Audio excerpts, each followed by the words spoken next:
5, 6, 7, 8. Fucker balls. Good evening, folks.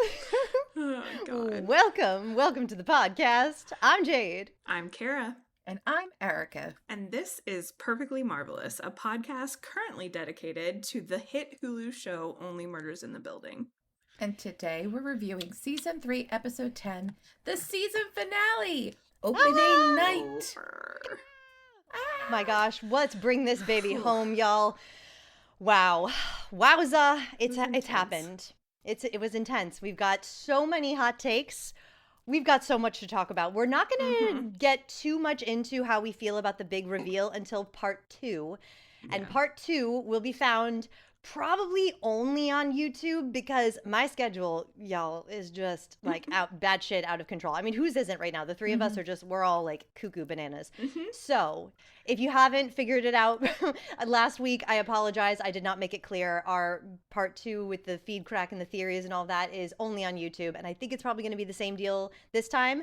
As always, though, all the full videos of part 1, part 2, all the parts will be on Patreon, patreon.com/Perfectly Marvelous Podcast. You can go over there, sign up to be one of our most marvelous members, which now I can never say that. I know, without thinking of penises. Yeah. But I will say, you should definitely check out part 2 on YouTube because there's so much to say about season 4 and theories, and I cannot wait to talk about it. And I truly think that us reading FeedCRACK is best enjoyed with visuals.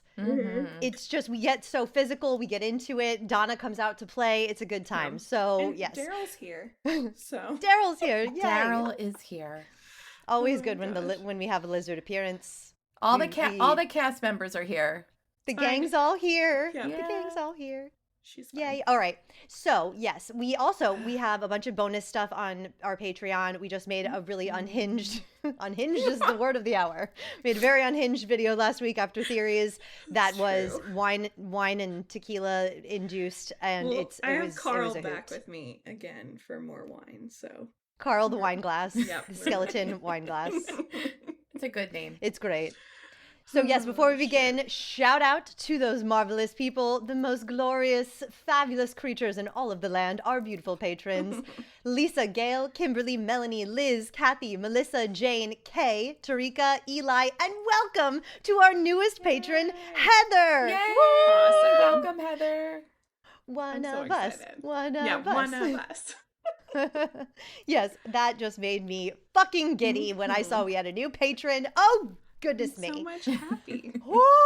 Yes, so much happy. All right, so without further ado, let's get into it. Hold on to your panties, bitches. Tits up! Tits up.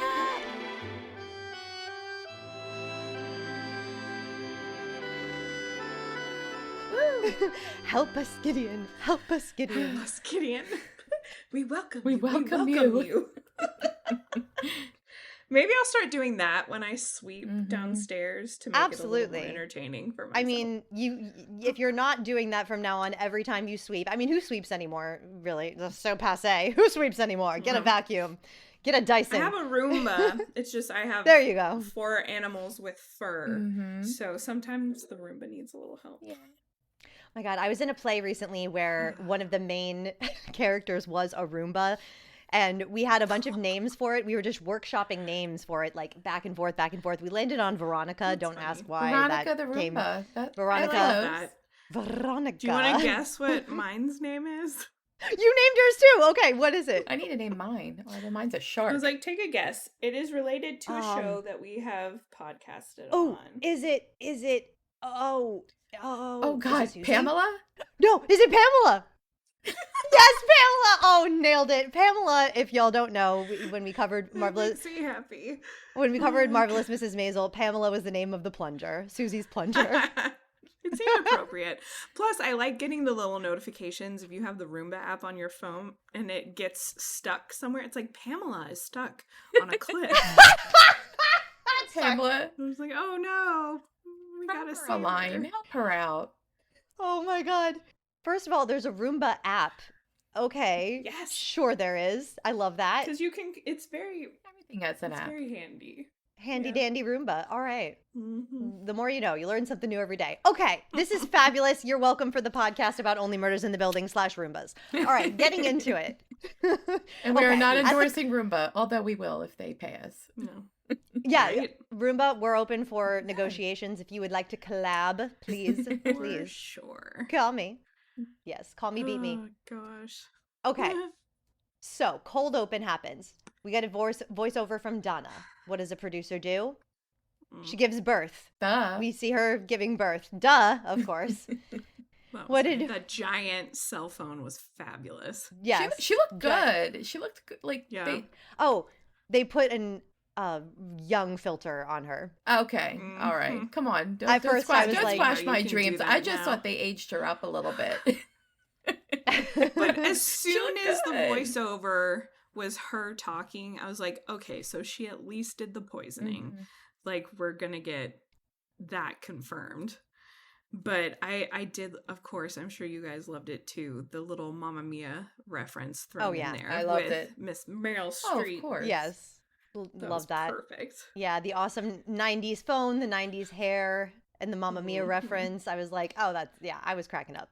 And But also, I was like, so she's his biological son, Took and the they kiss on words. the I'm mouth like, damn it. yeah, frequently. Because it was really sweet. It was a sweet moment of her giving birth and like, and I'm Mhm. like, then I thought about when he's an adult and I'm grossed out. Yeah. The employee was just like, just because he's gay, you probably shouldn't kiss him on the Don't kiss your child like that. Ever. yeah. My notes literally say in all caps, "Ew, she's Cliff's real mother. WTF? So much kissing. Why?" That's what my notes That's say. funny. I just was like, "What? Why? Why?" I don't know. I think that they thought that this was really funny. The writers really got a Yes. kick out of this, and I don't know one person who finds it funny. Everyone Well- else is like cringe. You know. On the after show, this time I watched it for the first time immediately after the episode, and Michael Cyril Cretan had Cliff. and Dickie. Jeremy Shamus Yeah. plays Dickie, and then Cliff is Wesley Taylor. And he Right. had both of them on, and they were joking around about how Cliff and his mom are extremely close, and how Donna is extremely present in his life. I was like, maybe they all thought it was funny, and I could have just not. Listen, Everyone I'm on present the- in my children's lives, but I don't kiss my kids on the mouth like that. It's That's what I'm gross. saying.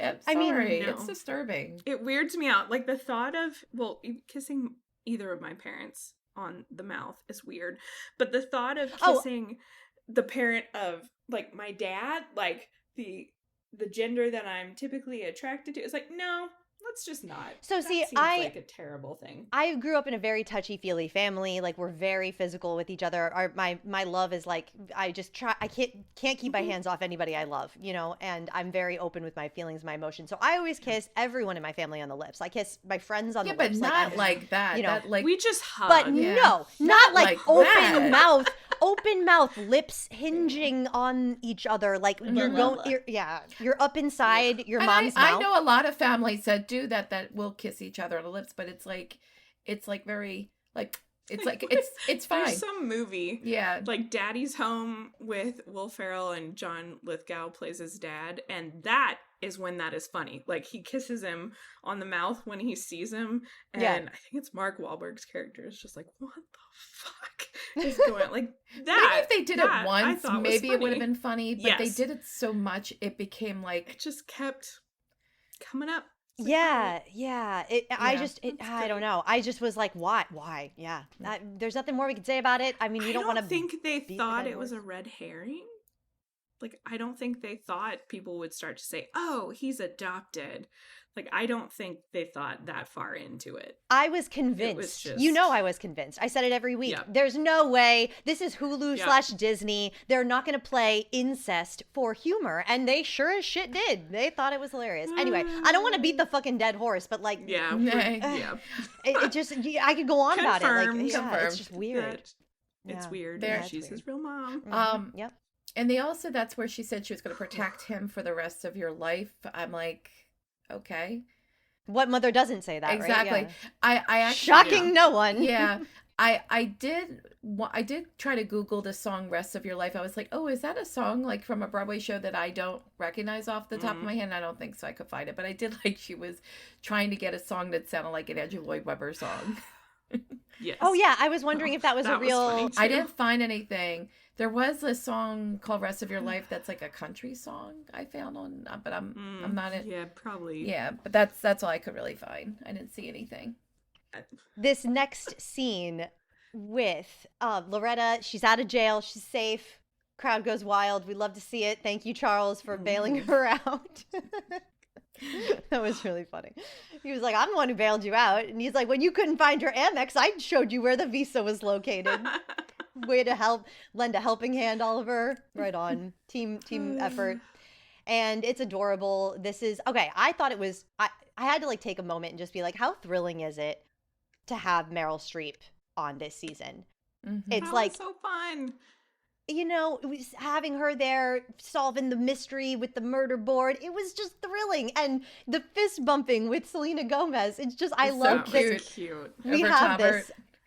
Yeah, it is so adorable. And also, can we just say, like, can we just talk about Meryl Streep truly disappears into her roles. I know this is not like, yes, it's like, yeah, guess what? It's Meryl Streep. This is old news, but it's still shocking to me every time. I never once, for such a famous person, and like Paul Rudd, I can never not see like Paul Rudd in a little detective outfit with Meryl Streep. It's like this lovely aspiring actor that I completely forget I'm watching someone famous. It's I don't know how she does. I don't know. She is. It's a phenomenon in this season. Yeah, and it's true. Like that's such a rare thing when you forget that someone is acting. I do that with Oliver pretty frequently. More so than even Steve Martin as Charles. Yep, right on. It's just you're so right about that. It's Oliver just about him. Yeah.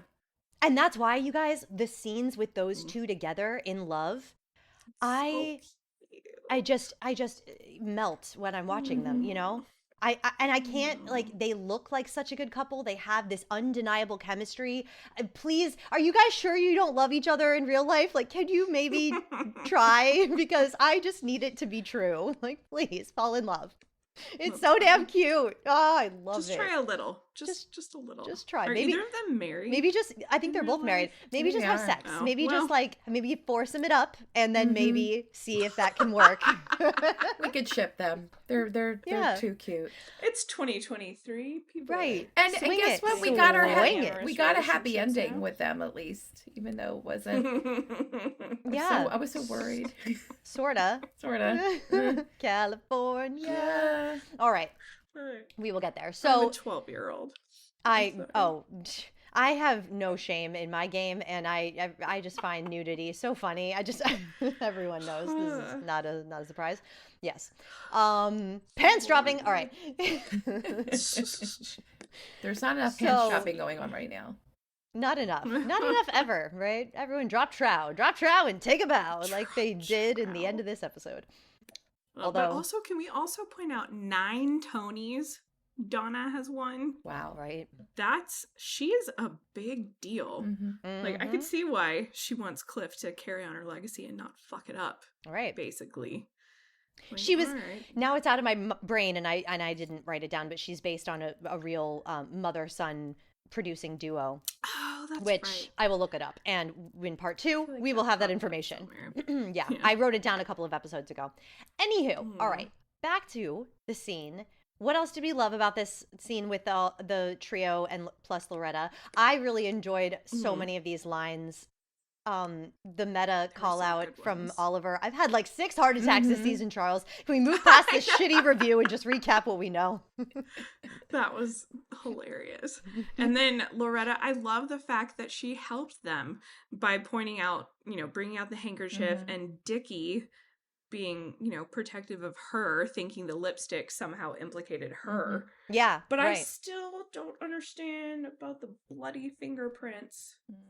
So whatever. Well, I think that what the episode wants us to believe, and we'll talk more about it, is that those fingerprints were Ben's, and that's what I was always thinking. Like, I know that Kara, but you were doing some awesome detective work. But he had no blood.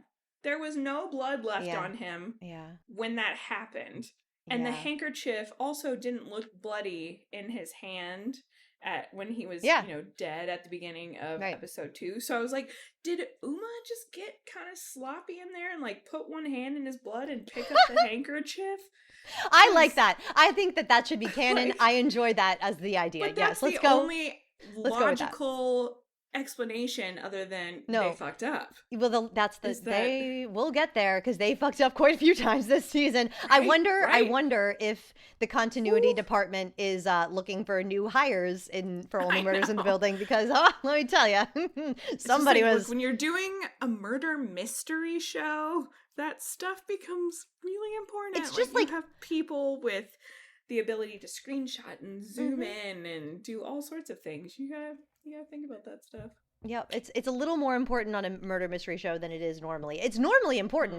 Continuity should always be important. But yeah, on a murder mystery show, you want to just, get a couple more eyeballs on that. And someone was clearly getting high on the job here because they were hanging out with Jonathan.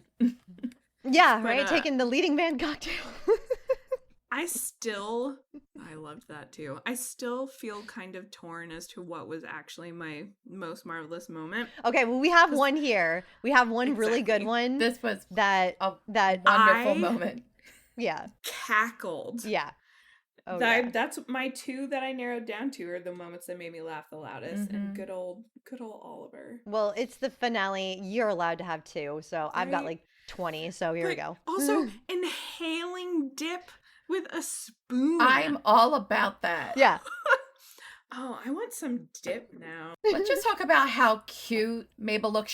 She looks like Velma. Oh, yes, I totally agree. This orange 100%. Sweater moment and that skirt, like the asymmetrical line skirt. Yeah. I fucking love. I mean, adorable.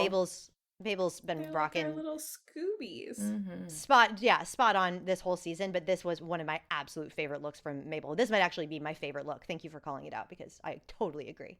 Okay. A cookie she knows that he can't resist due to his deep-seated eating disorder. And in fact, it was my unhealthy relationship to dips that helped us crack it. Loretta's face too. Leave me alone. I'm happy. I'll get help. That was I'll get help. Look, Meryl Streep face too. She's just like, isn't he cute? Yeah, I was like, all right, leave me alone. I'm happy. I'll get help. I love that. I'm pretty sure I've said that at least once. But he should get help. That man has had multiple heart attacks, and he is still chowing down the dips. On those dips. Yep. I was like, damn it, Oliver, step away. Just raw dip. Was that hummus though? Because if it was hummus, that's not too bad. That's good for you. Hummusy to me. I think it was hummus. It looked like hummus. Hummus is French oniony. Maybe. To me. Okay. Ooh. I want French onion dip with a spoon. Maybe spinach and artichoke I can eat with a spoon. Maybe. Yeah. What would be your dip that you could eat with a spoon? I could queso. I was queso. Or guacamole. Probably guacamole for me. I just eat that raw. I'll say spinach and artichoke. It's chunky. It's got some, levity to it. Yeah. Actual queso, like good Tex-Mex queso, not what a lot of other places think is queso. When I see it labeled cheese dip at like a Mexican restaurant You run I'm away. not in Texas, it's just like, nope. No. Not doing it. Yeah, I agree. Oh, queso is really it's a case by case basis. It's a queso by queso basis. If we can depends on the source. Oh gosh, that was so funny. Leave me alone. I'm happy. His delivery was just so perfect too. I think that's a moment that no matter how many times I rewatch it, I will actively laugh. I think he was enjoying himself. I don't know how somebody could eat just spoonfuls of dip with nothing. Right? Like, I could inhale some dip with chips or a vessel. I need some sort of vehicle for the dip that is edible. I'm that girl who, whenever we go out to a restaurant, I annoy everyone at the table by always asking for extra sauce, extra dip. Like, it's just one of the many reasons that I'm Oliver is like, I am obsessed. I am a saucy girl. That's what I always say. Saucy. Give me that sauce. It's just one of life's little pleasures. Yes. It really is. But yeah, no, I can't, like I said, there maybe guacamole I could eat just plain, but I don't know many other dips that I would just spoon into my mouth. But I'm again, about case to by case DoorDash basis. some dip. This is Do making me it. happy. Hell yes. DoorDash and Oh, dips and goodness. cookies. Grab your dips, grab your Not cookies. at the same time. Yeah, no. Back to the task at hand. So, Yep. our trio, yeah, here we go. This is going to be a wild ride. Strap in, kids. So, okay, the trio needs a confession on tape. It's their thing. It's what they do. Then Loretta pulls out the hanky, MVP of the moment. Did I do good? So cute. She's like, oh, Dickie just happened to give me this very crucial item. They're like, yeah, thank you. It's a very long opening. Because it went into like a cold open and then transitioned right into the trio That's with true. Because the Loretta. first back after opening credits is Howard saying sweeping, because that I just looked at was Howard sweeping, help us Gideon, help us Gideon. We welcome you. Howard's learned. He's smart. He's a smart cookie. Pun intended. Ooh, I love it. Okay, so opening credits. I didn't see anything else aside from the curtains in everyone's window, right? right. That was it. Rock on. That was it. Cuteness. Yeah, we're done with opening credits. Yes. Okay, so opening night at the theater. Howard is sweeping. Jonathan's popping pills. Kimber is being whatever. Who knows why Kimber is here? I don't know. Ashley Park, thanks for playing, babe, but you were so inconsequential. It was not even funny. Kind of a little wasted. I could have used more Ashley Park singing because she's really an amazing singer and dancer. she's Although talented. we'll see her in the show, and that was fabulous. But no solos from her. I wanted, because they showed Charles' solo, which was like a retread. So many of Loretta's stuff was retread, and I was like, where's the Kimber song? Please, hello? And what about Bobo? Is he? And Ty did absolutely nothing. We'll get there. Okay, calm down, Jade. Yeah, that Woo! kind of irritates me. Like, come on, we did see them a little bit. Yeah. But, Yeah, just the fact that they had Ashley Park, the amazing singer dancer. Oh my goodness, missed opportunities. More singing and dancing. please. One scene of her I singing. think she had like for one And very entire little. Yeah. Very little. And like one episode that kind of focused in on her, and it wasn't even that much. season. Yeah. Giant red herring that And that's knew fine. immediately was a red herring. Right, yeah, and that's part of the game here. We Yeah. all know that there's going to be Yeah. episodes that are like diving into let's really look at this person. Like we did that whole thing with Greg, and then we did Kimber. We all know this is just the fun of the show. It's not serious. We're not Right. no one's taking it seriously, but for there to be no more than just that little bit of singing with Ashley Park, that was the travesty of my opinion. That was rough. Anyway, True. so then they confront Donna, and I loved how in the scene with Loretta, they were like trying to write the script, and when we come into that scene, and Oliver's like, and then it was you. I know it was. Well, what should it be? You. Yeah, I really know it was you. Like he's trying to write the lines, and Mabel has the flashcards. What did you think of this? Cute. Erica, you're smiling very big. I loved who had it on the back of their jacket. Charles. Was it Charles It was who on had the the back of his back, jacket? I was like, And what? Oliver's like, Yeah, peeking It behind was him. so funny. It was so funny. that was cute. Yeah, that was Well, and Robert, no, with the T. Robert With a T. With a T. Toblerone. Good Lord, Toblerone. like basically dressed up as a coat rack. That was funny. Behind him. That was really funny. I also liked his deadpan when Charles and Oliver are like, "Oh, did you get that?" And he immediately kind of fucks with them. Yeah. And It's it's like, just shit, no, I got distracted. Could you say it No, again? I got distracted. Could you say it again? It's like, yes, I got it. Jeez. Like that moment. I think that's the only moment I was going to say where he kind of matches Mabel's kind of snark. But that's it. Like Yeah, everywhere yeah. else, no. But I agree. That was a really funny moment. Yeah, that was by far Taubert's best moment. Taubert in this whole scene, it was the best moment when he popped out from behind that door dressed as a coat rack with the floppy hat. They picked the perfect floppy hat that looked really was just hilarious on everyone. precious. Oh my god, it was so good. I burst out laughing when he was dressed as that coat rack man. I thought that was fucking hilarious. Yeah, that was great. I was also going to say that when Donna said, Jesus Christ, this is painful, let's just jump ahead. I'm like, you just took the words out of my mouth. Oh, hot takes from Because America. But It it was was so so funny. uncomfortable. And then Mabel's just like, the fuck did I make all these cards Yeah. for? as soon as she comes out with it. But when she said it that readily, I was like, okay, it's her covering for Cliff. Like, mystery solved. We're good. So at least in that moment, like at first I was a little irritated that it was so straightforward. But then I was like, well, it just lets me kind of enjoy the reveal of the rest of the episode. Right. And get it out of the way. that. Out of the way. Yeah. Because, and I'm glad they recognized that she did not do enough to kill him. Like, she just wanted to make him sick. She sprinkled on a little. And what was it? Was it Oliver that said, how many rats is one Ben Glenn? She said that. She was like, it's difficult to know the non-lethal amount to give a man. How many rats is one Ben Glenroy? You know what I'm like? I don't know. I don't know if this is weird of me to think. I'm like, why did you use rat poison? Why didn't you just get like Imodium, or not Imodium, but like X-Lax or something? Like, why didn't you just put something that would have made him sick? Well, yeah.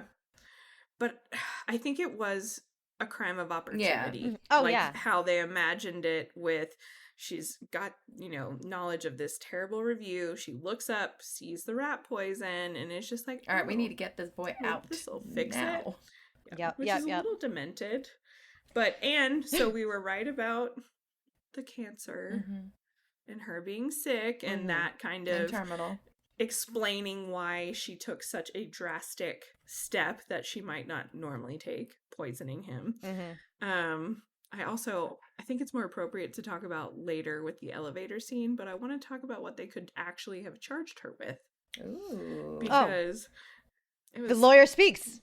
Yeah, there was a lot. Okay, we'll bring it up. Like, we'll bring it up then when we get there. Save it, and we're gonna save our reaction for part 2. Yeah, seriously, part two. Part 2 is gonna be hot. Might as well just call it fucking hot takes in the building. Only hot takes in the building. Got a lot of notes. Ooh, I'm excited. Yeah, we're raring to go tonight. We are like spitting fire.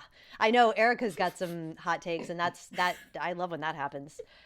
Hot, Erica. All right. Oh, I'm Erica sizzling. is hot. But yeah, so Erica's like, sizzle I go. Might as well just give me a frying pan. So yeah, but we're gonna save the majority of our feelings about the whole Donna reveal and everything. I really want to dig into it in part 2 when we do our review of the big whodunit and all of that. So okay. Let me show another, not my most marvelous moment, no one's most marvelous moment, but an honorable, very honorable mention here with our favorite, the man of the hour. This Howard. is hot take number 1 for me. Coat From stand, Erica, get the yeah. audio. I know.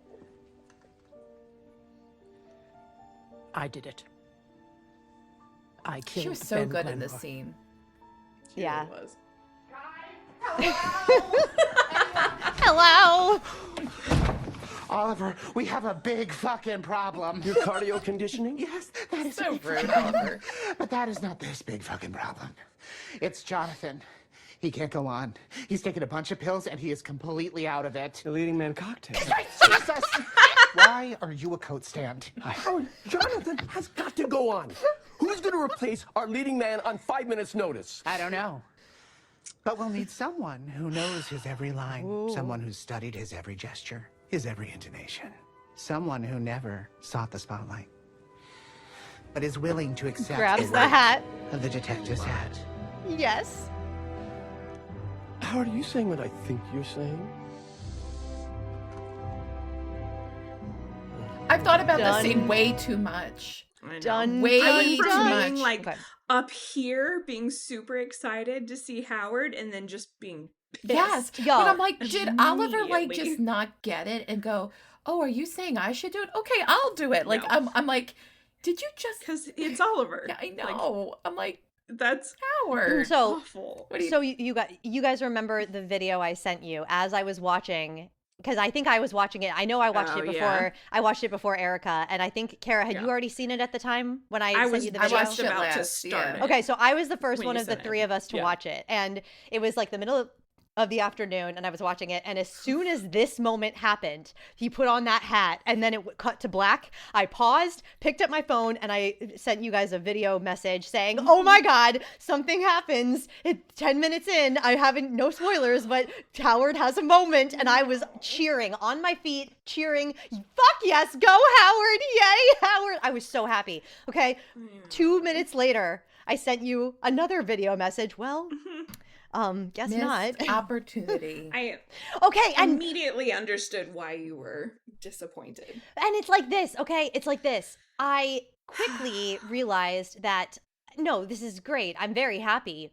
Very happy. Martin Short is an amazing talent, amazing singer, and he hasn't been able to sing yet this whole time. I don't think they'll ever get Mabel to sing. The creator, John Hoffman, did an interview, and he said, I don't think there's ever going to be a way for us to get Mabel to do a song and dance, because that's just so not Mabel. But it's a shame because Selena Gomez, she could sing by herself in a dream sequence again.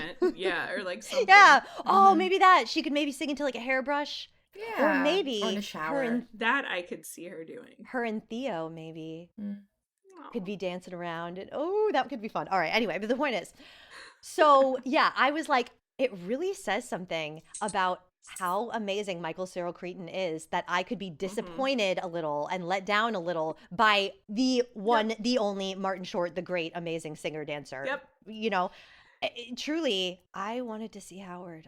It took the enjoyment so away from me for a little excited. bit. I felt the same way. I'm like, why? But that's why I said maybe Oliver, like it went over Oliver's head. And he's like, oh, you're saying I should do it. That's a great idea, Howard. Like, if they said that, I think I would have felt a tiny bit better. Like, just a tiny bit. Like, than him going, hell no, Howard, am I going to let you on my stage? Like, that's how, Yeah. I would really love to know how many people out there felt, aw. Yeah, and it's just, I wonder, again, I think that the writers, like, really, I think that when you're close to the project, you think, oh, everyone's going to be so thrilled. No one's even going to be able to say, oh, what a bummer we didn't get Howard. No, because Martin Short, right? And like they know Martin Short, they're close with him, they have a relationship. So I think that they're really, they were only thinking that people would just love this. I don't think that it ever entered into the writers' minds that people could be disappointed. And let me tell you, I mean, I've seen a couple of comments online.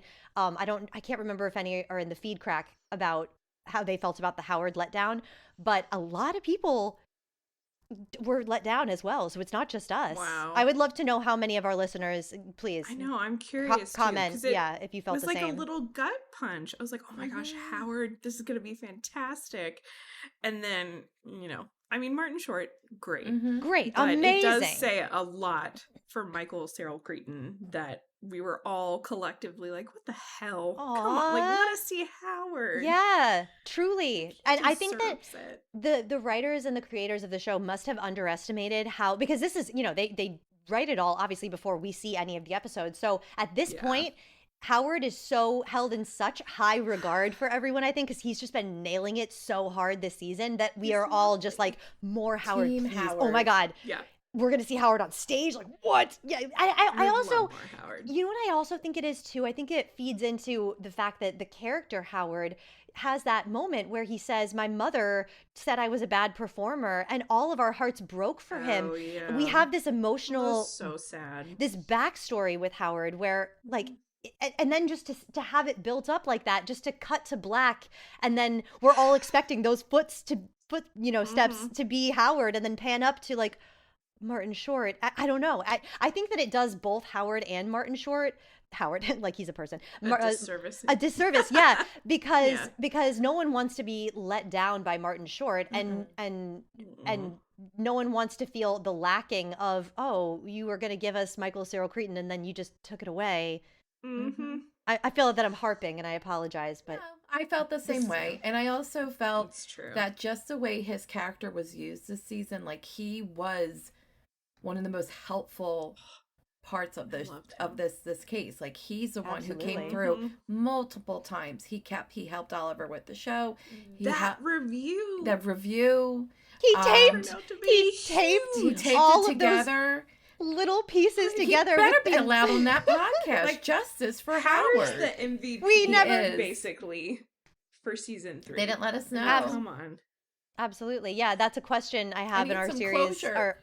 Yeah, I need some closure. I know. I have some Oh. superlative questions at the end, and that's a Right. question is like who's the favorite character, like the MVP, and I Mm-hmm. think we can spoiler alert, it's fucking Yes. Howard. I mean, is there anyone that we want a spin-off from more than No, Howard? No, just the answer Howard. is Oh, that'd be no. so much fun. Howard and all the Sevelin. Evelyns. All the Howard and Sevelins. Sevelin. Yeah. I did want to ask you guys, when you're watching all this unfold with the trio finally confronting Donna, did you assume as they started confronting her that, okay, she's, she poisoned him, maybe she really doesn't know who did it, or did you think, oh, Cliff did it and she's covering for him? 100% Cliff. Because- I knew Cliff did it, but you're getting into part 2. Well, Sorry, shut up, Because Jade. it happened right before this Howard scene, is when you see her, the recognition in her eyes when they mention the handkerchief and how it was a lipstick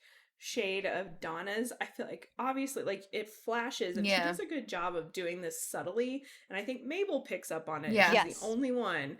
The recognition and the realization flashes like, shit, like that would have been Cliff with my lipstick on that handkerchief. And at that point, when she was just like, yep, it was me, like I did it, let's go, let's do this, like just postpone it so Cliff can have a good opening show. Mhm. I was like, oh man, she really is like fully going down with this ship. And it just made me Yeah. think of how great they are with the parallels, opening with that, and I know we'll talk about this later, but opening with that monologue with Loretta, and then opening in this final episode with Donna talking about how she'll do everything to protect him. I was just like, I knew it was about mothers this whole Whole freaking season. time. You did. The whole time. did. Daniel. The whole time. The whole time. The whole time. The whole time. Classic. Sally Field. Oh man. But Yes. that whole opening scene was just so chock full of fantastic little details. It was very well done. I thought they all did Well an done. excellent Yes. job. And I have to say, that is my friend there. Her name is Kara. Kara called it out before anyone else. Episode 3, before anyone else on the internet was like, hey, guess what? There's a huge mother theme. Elephant mother everywhere. Mother, may I mother. Yes. My friend right there. Also, first one to call out the cookies. I'm telling you, I had not seen it anywhere. Well, we watched screeners, so there was, That's true. we're not the only ones who get screeners, but there was, But even when we there publish was our nothing on episode, the internet. there was nothing on the internet for you to get there. Exactly. You had to go all on your own, and you haven't been looking at, I mean, ain't nobody got time. She's got a lawyer. Lawyer's got a lawyer. No. So you don't have time to look at a lot of feedback. I mean, I a lot of wish like I had time. Reddit stuff, and yeah. So you were really coming up with all that on your own, and I think that someone deserves the Nancy Drew Award, and that would be Kara. Truly. You know what makes me happy? I just got a Nancy Drew sticker in the mail today to put on the back of my Kindle. Oh my So God. it's perfect. Love it. Yeah, take a picture and we'll Instagram Oh, yeah. it. Take a picture and Instagram I it. love Nancy Drew. Homework. Yes, I know. But this me was too. this was a fun one. Like talking about, and we'll talk about this at the end, but the whole time I was watching this episode, I was like, man, we got so many things right and so many things wrong. Yeah. But it was still really It was fun. Yeah. All the mother stuff, I have to say, I think is so well written. It's very theatrical. It's very reminiscent of play writing, theater writing. Very. People have, there's a lot of chatter online about, oh, it's so heavy-handed, the mother thing, and I'm like, I think it's beautiful. Like you're saying, I think it's very clever. I think it was beautifully tied in. Heavy-handed, whatever, sure, maybe, but I loved it. Yeah. But it felt so natural. Like nothing felt too far-fetched or stretched or shoved in. Yeah. Like I think they did a great job crafting that over the episodes. For sure. Yep. It was very cohesive. So, okay, the show begins. And this was Erica's most marvelous moment. Was you just picked pretty much Death Rattle Dazzle, the musical in total, right? Look at the glitz. I mean, if you're watching us on YouTube, Oh, I the mean, sparkle. I'm like, these costumes are so over the top. I was not expecting them to be sparkly.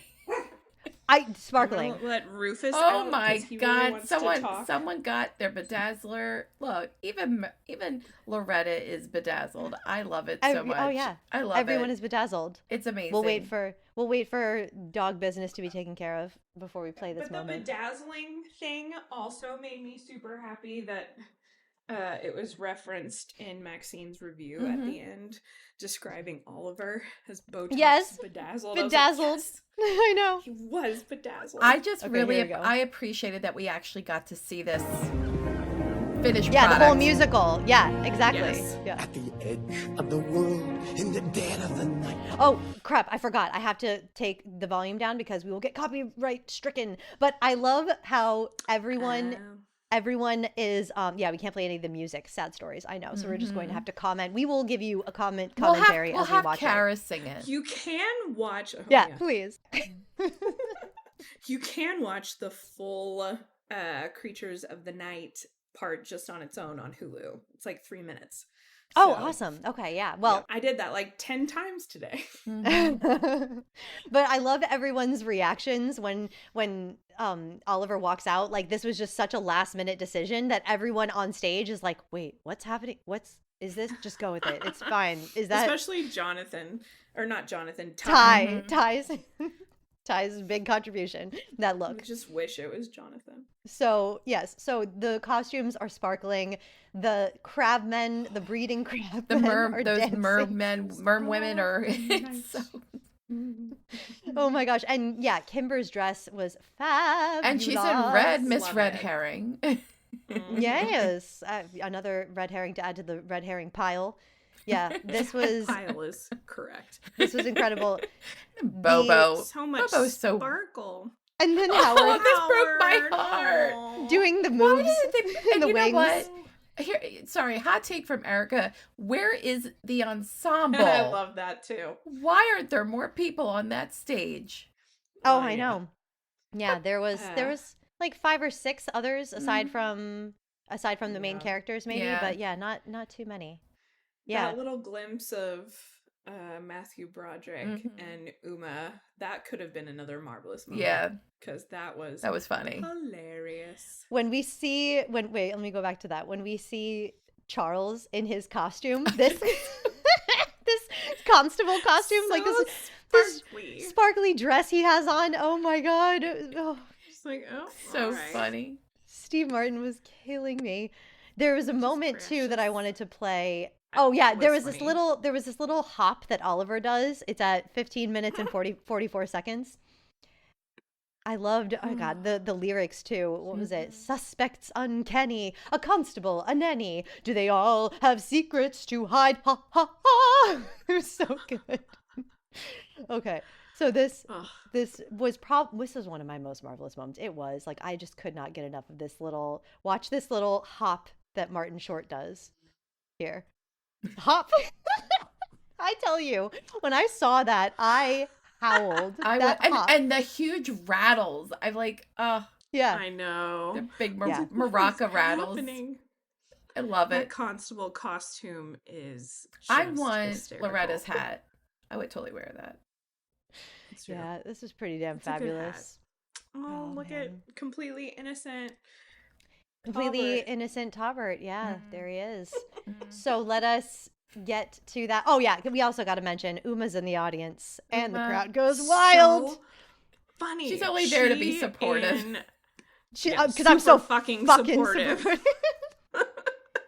Can we also Who who would, is Jerry Blau? I don't get that guy. I don't Who the get fuck him. knows? He's But, a famous. I don't have his name in front of me, but he is a famous theater. Yeah, amazing. But his legend. character Yes, I just know. sitting in. Yeah. Okay. Yeah. We talked about it on that episode. We were all just like, Jerry, I don't know. No. I think it was funny, sure, but it wasn't Yeah. like a knee slappingly like how I think the writers thought it would be. It was just kind of, and he's eating rats. which they cut out the rats, and yet everyone in the world picked up on he was definitely eating that rat. It's so funny. Yeah, that was they just knowing that they went through so much trouble to airbrush it out of every frame because the production was like, you can't have him. No, we gotta. That's a bridge too far. We can't have the rat eating. And then yet it's still what everyone gleaned from that scene was like, why is this man eating a rat? I think we need to call the mental health department. And the health department, the regular health department. What were you looking at, Kara? I had it in my notes and then it went away. But specifically, went away. Uma and Matthew Broderick. Which line are you looking for? Broadway's first quadruple threat. Can't sing, dance, or right. act. I couldn't remember. I loved Kara, hello. I couldn't remember. I know the ask names Jade. of but the specific thing that they reminded me of were those snarky, sardonic old men Muppets, Statler and Waldorf. Yes. In the theater, and I could not for the life of me remember what their names were. I was like, it's in my notes, I can find it, but that's who it was. Like, they were perfect together. It was everything that I did not know that I needed. And when she says, I wonder if somebody else will die tonight or something like that, and Matthew Broderick said, well, Oliver's career might die again. And she goes, I like the way you think, Matthew Broderick. It's her new bunny. It totally. Was so good. You took the words out of my mouth. This is everything that I needed, and I did not know how much I truly was lacking this combo, this duo in my brain. And what's really funny, Kara, is as soon as you started to say, I couldn't think of the names of those characters, I was like, on the Muppets. I knew exactly what you meant, how we share a brain. It's, you're spot on. Totally them. And then they just like have clearly bonded. And later, when we see Charles rush off to go help Mabel when Cliff is being dramatic up in the attic area. And she's just like, didn't the constable die like 3 scenes ago? And Matthew Broderick's comment, yeah, but that is exactly the way a Nova Scotia constable would run. And she just like accepts that answer and is like, oh. Yeah. And nods. It's like, please give me more Uma and Matthew Broderick. Absolutely more. Absolutely. They used him well. They used him very well. Love it. Oh my God, this was so great. Yeah, I loved that callback. That is absolutely the way a Nova Scotian constable would run. Yeah, this was great. I could not be happier to see Uma and Matthew Broderick. I did not at all think that I needed to see Matthew Broderick again. I was like, he's done his job. It's over. But no. That's why this show is so successful, because they just keep giving me things that I had no idea I wanted. And then when it's in front of me, it's just like, genius. Yes. Sheer genius. That is why you are the showrunners and the writers. Yep. No, when they got it, they nail it. They nail it hard. That was great. Gosh, that was so funny. So let us talk about Taubert, Mr. Toblerone. Kara, take it away, because I know I always take very little notes on the Taubert scenes because I just can't. And Kara, she'll do it. Happy that he ended up being not a terrible guy. Like, yes, he did lie, but now we know he at least wasn't lying at all to cover up a murder or anything horrific. He's just kind of a regular skeezy guy in that sense. But I was glad that Mabel did not show any sign of going to LA with him. Just like she parrots what Oliver says, like, LA is great. Like, I can do LA in small doses. And she mentions visiting him. I was like, okay, so they had a nice little flirtation back and forth. He helped a little, I guess, with the case. Really, he was just there when Theo came in and helped with the case and gave us the cookie scene. But I don't know. I was just happy that they had like a nice little moment and it turned out fine. I wasn't happy. I could have Erica, okay, go, Erica. No. Go. I am, because He's so damn charming. I just no. No. I don't. Jesse I Williams don't is think charming. they wrote his I know. character well. I did not like his character development. I think that if they, it's a waste. I don't know. Like, I just felt like he just was kind of like put there just to be the guy with the camera. And if they gave him some depth to that, like it, I don't know. Yeah. I just, did I not say it? I said it from episode 2, I think, 2 or 3, that I was like, they told him, it seems like they probably, and they might have, I said they probably didn't say this exactly to Jesse Williams, but they actually might have said to him, okay, dude, you need to be the guy that everyone thinks, oh, they're saving him for last because he's the murderer. They're saving him for last because he's the twist. And then, of course, the twist is it's not him, and he was a big old fucking just, like, he might as well have been wearing a fish costume. what if he comes back next season? I'm like hoping, like, I really don't. I'm not hoping. If he comes back next season so Mabel can, like, get some and then he's gone again, then I'm fine with that. No, y'all, this is what writers do when they have a one contract star who's a very big star, about to be even bigger now from Only Murders in the Building, I'm sure. That him and Meryl, they're going to LA because no season 2 for them. Like, please, I'm sorry, my babes, my loves, listeners, all, take it off your expectation list because ain't gonna happen. We ain't gonna see these two characters again. Sorry. But I will say he did have some character development, because he told Mabel that whole story about the elephant and watching and, like, standing by and doing nothing. And he said he wanted to get involved with, help her with the podcast, because this time, like, somebody died almost on his watch and he didn't want to stand by and do nothing. He wanted to be I think you're help. giving him And too much. He was of credit. help. It was minimal character development. You but said it so there. much nicer than he did it. I'm sorry. I just feel like that moment, that whole story, like, was so gross. And then I think it's just the way they wrote it. It was so early in the season, and then he just kind of popped. You're gonna be suspicious, and he kept on him. just popping up in weird spots, and he always seemed to me overly fake. Like, there was something that it was very disingenuous to me. I will say, just go watch some interviews with I love Jesse Williams as himself. I know. I love and then him. it'll be a palate cleanser. Yeah. And I loved him on Grey's Anatomy. I thought he was great. I think that he was great on Grey's Anatomy. I don't know, like, the way they had it's just the way they had him go on a date with her. If they made it less uncomfortable and less forced, I might have been like, all right. I don't even care that, like, he seems suspicious. I just feel like there was never a point where I was ever not suspicious of him, and I didn't like that. I thought it was kind of it was a waste of our time. You fell for it, babe. You took the bait. The whole time.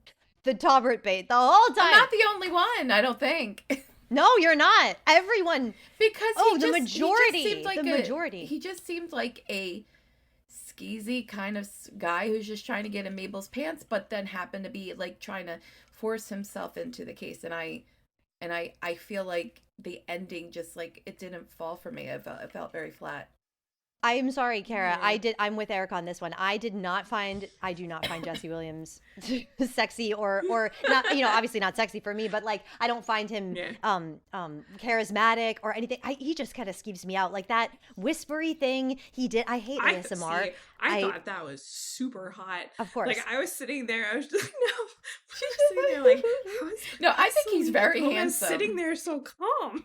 How is she so calm? I think if he was here next to me, I'd be like, oh, swooning. No, I just think it was his character. Yes. I'm like, it didn't, like, there was something that didn't connect to me. And I agree about the disingenuous thing too. The disingenuous thing, I totally agree. Everything that he said, I thought was a lie, and it started to piss me off. I was like, I can't. That's why I'm saying they told him, dude, be the person that everyone's suspicious of, but it's totally for nothing. Like, be that red herring. They must have given him that as an acting note, because when he did the stealing the footage, remember when he was like, oh, I gotta hand it to you, Mabel, you got the touch.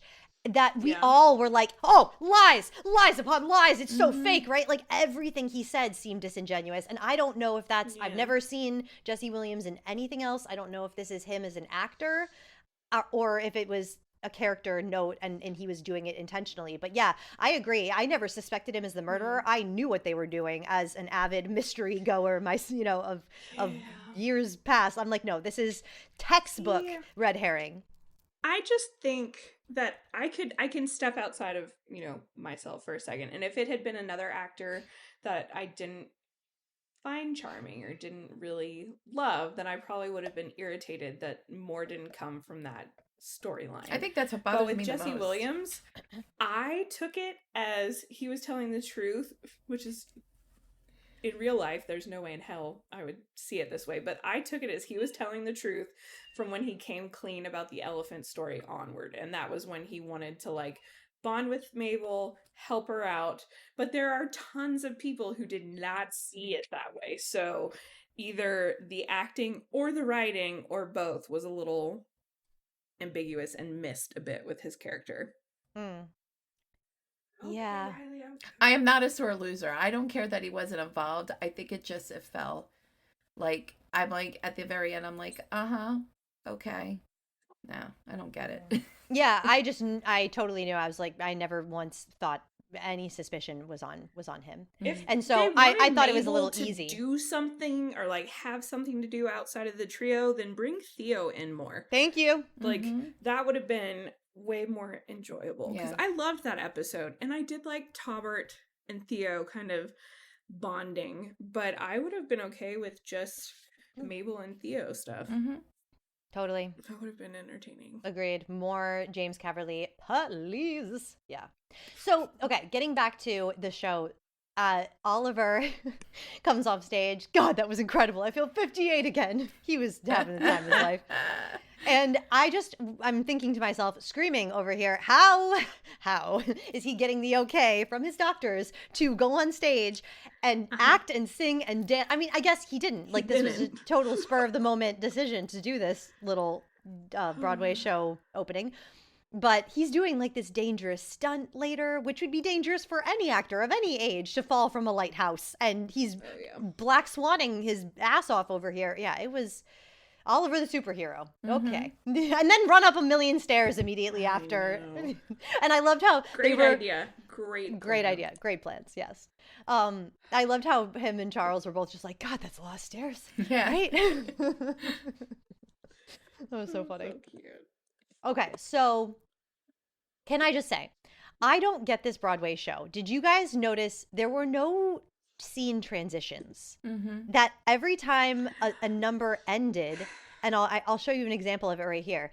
They bowed. There was no curtain closing. Yeah, they bowed like this was a jukebox musical or something. Yeah. That was just separated into, okay, we're gonna walk on stage like I'm a famous actor that I'm in a concert, you know, and then take a bow, and then you see her like you see them scurry off the stage after the number's over, and I thought to myself, oh well, maybe we're just not seeing the curtain. Maybe the curtain's like behind the camera. But then at one point, you see the audience and the stage. There's no curtain. There's just no transition. There's no scene transition. Watch this. Look at this. It was a little weird. Yeah. Watch. Okay, the number ends, and then there's this gorgeous moment with Meryl Streep. Look at her. Just can we? Oh my Meryl. That's a painting. She's so fucking beautiful.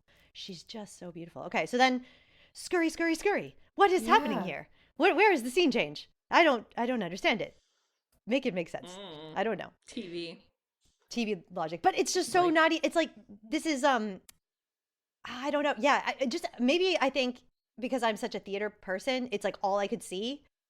I mean, it very much stood out to me because it's happened several times, these transitions. I don't know, whatever. Let's shut up. Well, even during the end of the Patter song, Charles bows. And it just he weird. bows. Yeah, that's what I'm saying. Like, that was kind of weird. Strange. I'm like, what Broadway show is this? What is happening here? And I guess very professional.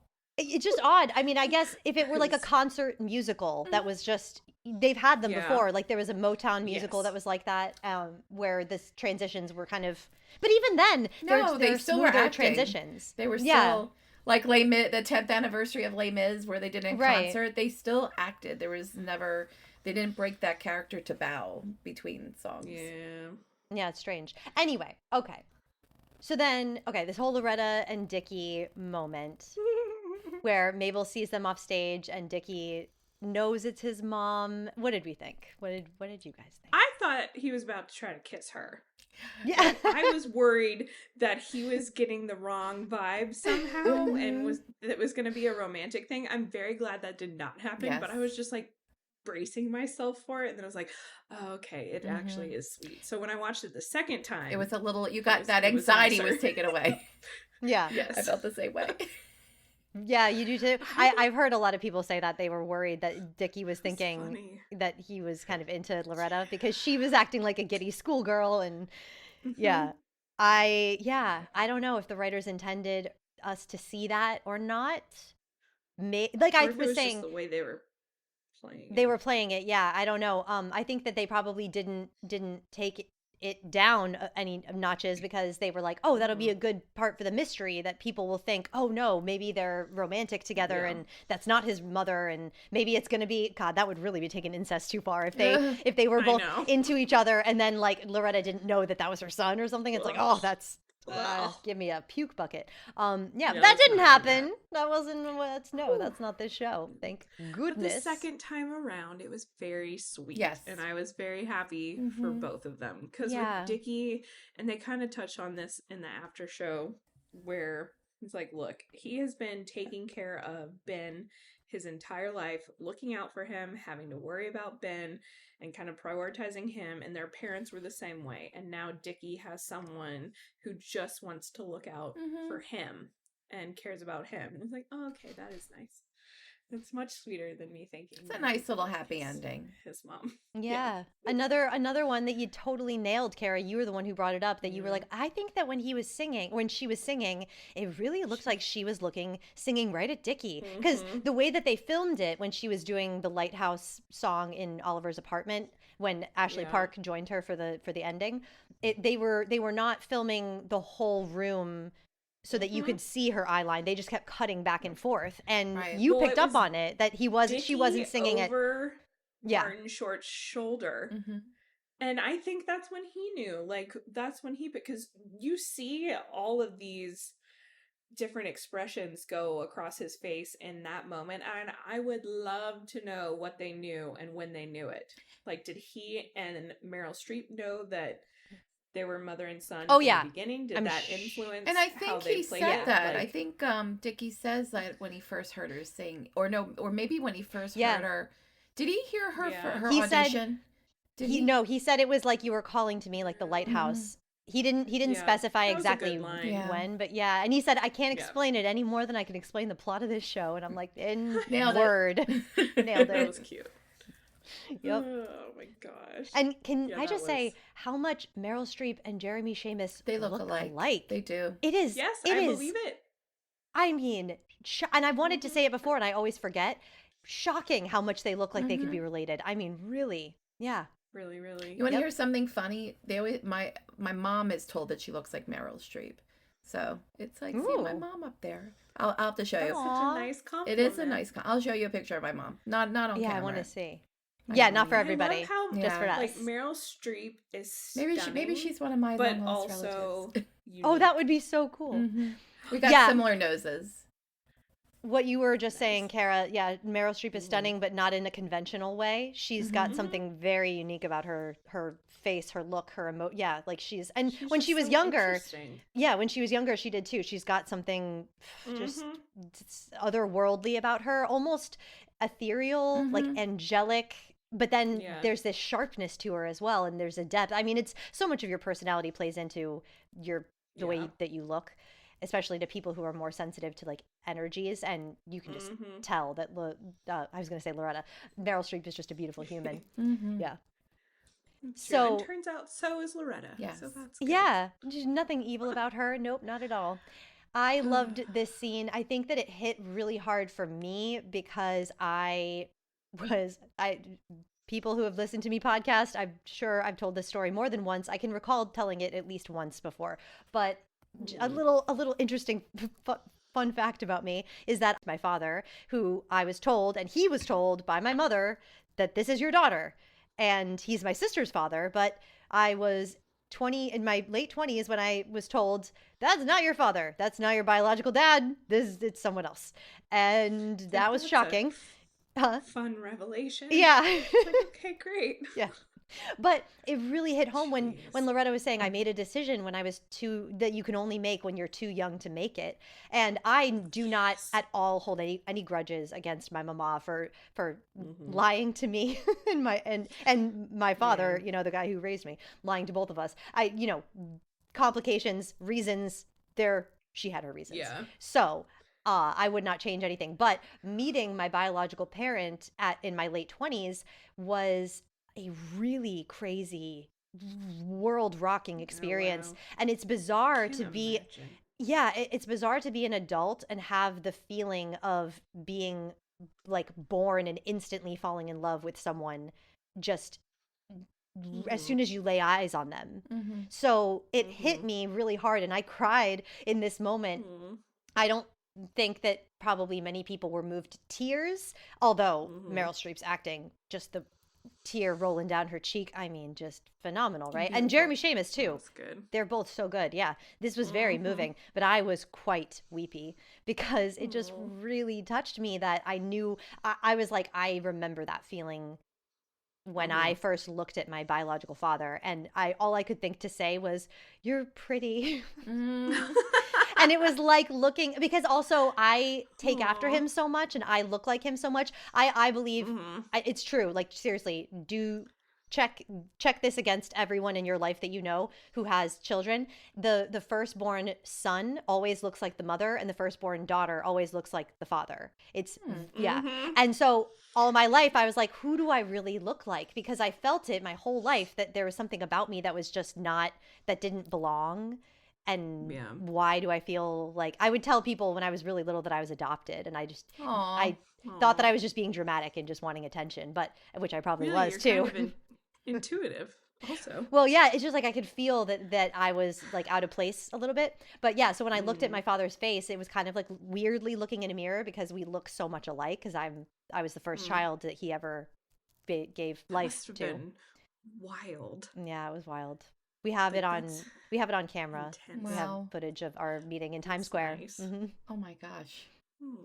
Yeah, we approached each other. We approached each other filming, and we were just like walking up to each other because we're both. He's a performer as well. He's a musician, a singer. He's a total rock star. Like, he's very talented and just nice, beautiful performer. Shocking no one, right? I'm like, oh, that's who I really take after him. Like, everything about our likes, our interests, like everything is the same. It's weird. Our tastes in food, funny. like, yeah, everything. It's bizarre. Yes. So like you Good. I don't know, I was just gonna say that line that you brought up that Loretta said about making that kind of decision, like being too young to make that kind of decision, that hit me so hard. I was like, that is such a beautiful way to put it. Yeah.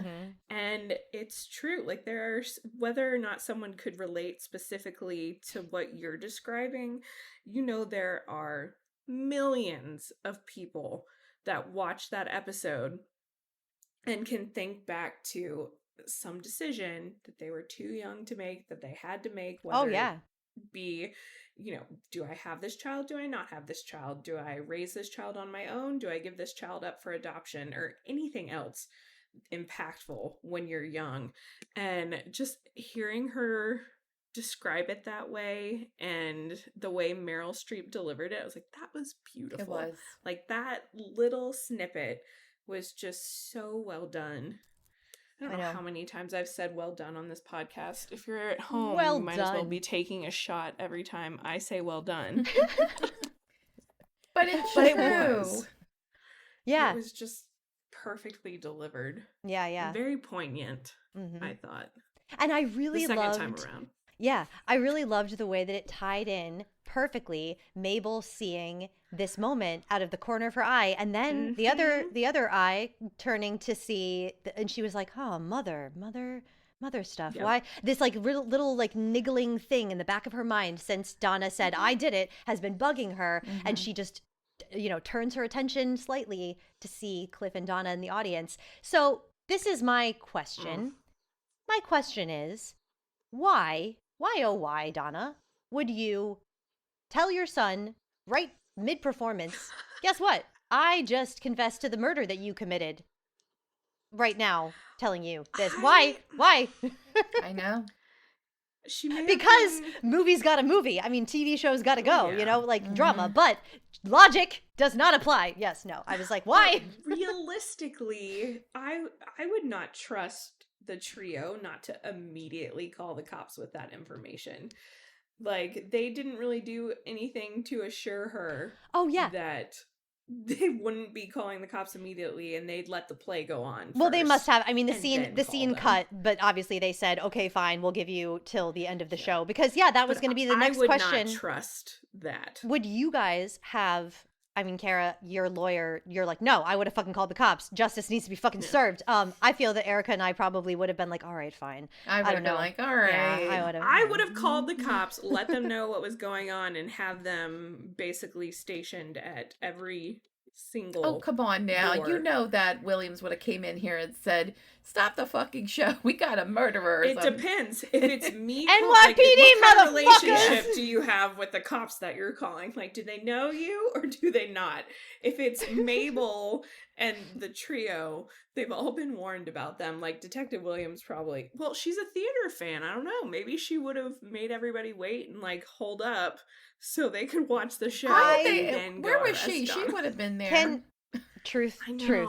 I was sad we didn't see Williams again. You said it, Erica. I was just gonna save it till the end, but yeah, you said it. Where the fuck was Detective Williams? Missed opportunities. It must have been because Davine Joy Randolph was busy, and I hope she is busy. She should be busy. Yeah, she's wonderful. Get going, lady. Do more They shit. spent all because their I wanted... budget on Meryl and Matthew Broderick and Paul Rudd. Yeah, that's and what- Jesse Williams. And Jesse Williams. And like that's every other pretty- person that they had on the show this and season. Steve Martin and That's what I'm saying. Jordan and Selena big Gomez. names. Who here Selena was Gomez is not cheap either. No. Hell no. Who here was not majorly famous? I mean, yeah. And I gotta say, I think when you see those movies, like, those star-studded casts that are just like cash grabs, and they're like Valentine's Day and New Year's Eve, and those movies, they're so lame. They're so bad. This, bravo. This is not, nothing about this is lame to me. No. Am I alone here? I mean, I don't think so. Nah. This is great. For all the star-studdedness, it was so good. They used everyone very well. I guess you guys would disagree about Jesse Williams. I would have liked to see more Jesse Williams, but I think every guest star they used in an appropriate way. Mm-hmm. Like even Matthew Broderick, having him come back Perfect. to watch the show and like get buddy and snarky with Uma, absolutely perfect. Yeah. Absolutely perfect. No, I think that all of the Matthew Broderick was perfect, and I'm shocked to say that because I'm not a Matthew that was Broderick funny. fan, and I loved him in this. I thought But he was neither great. was Oliver, so we got to see him like cut down pegs. Yeah, it was pretty. It was pretty great. I liked it a whole lot. I see. How am I not Oliver? Like there are very few ways. There, yeah.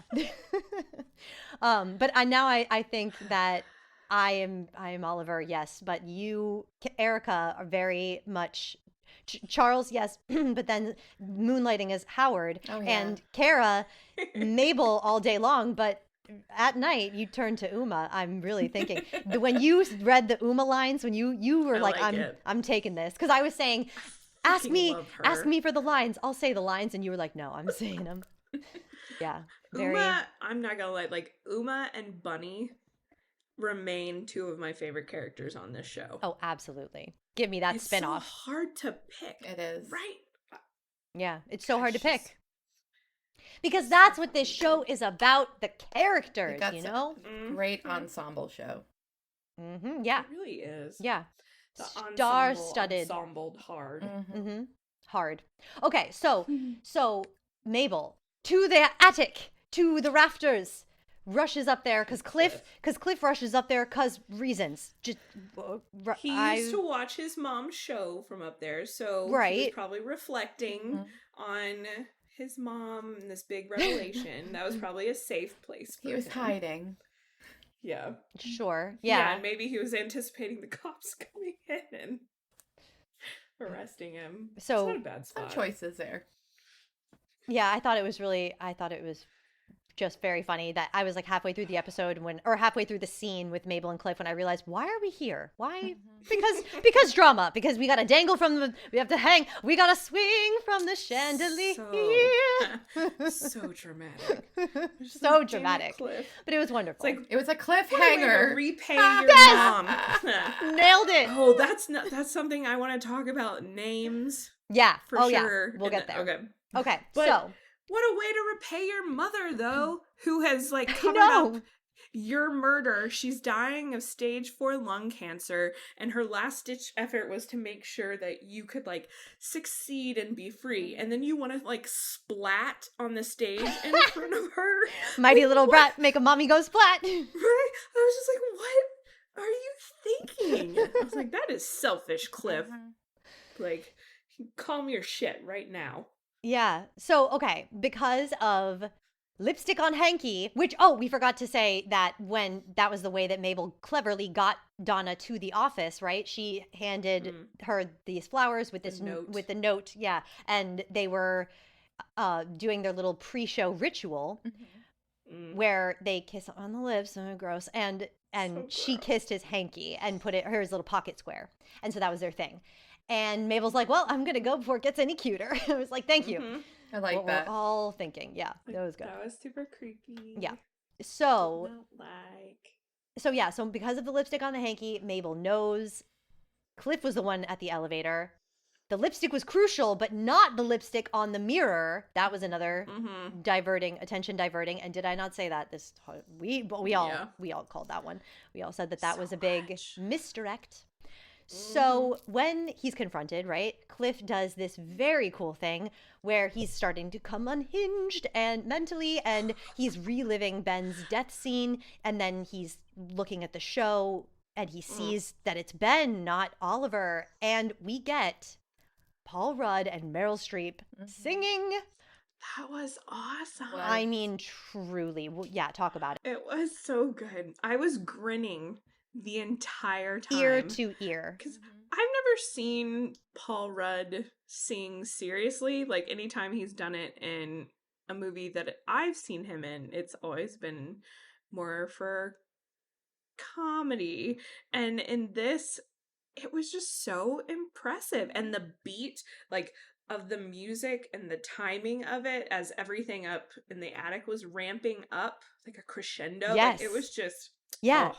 When we see Cliff relive the incident, the Ben incident, I thought it was filmed so cool, the way that they were spinning around them as the fight was escalating.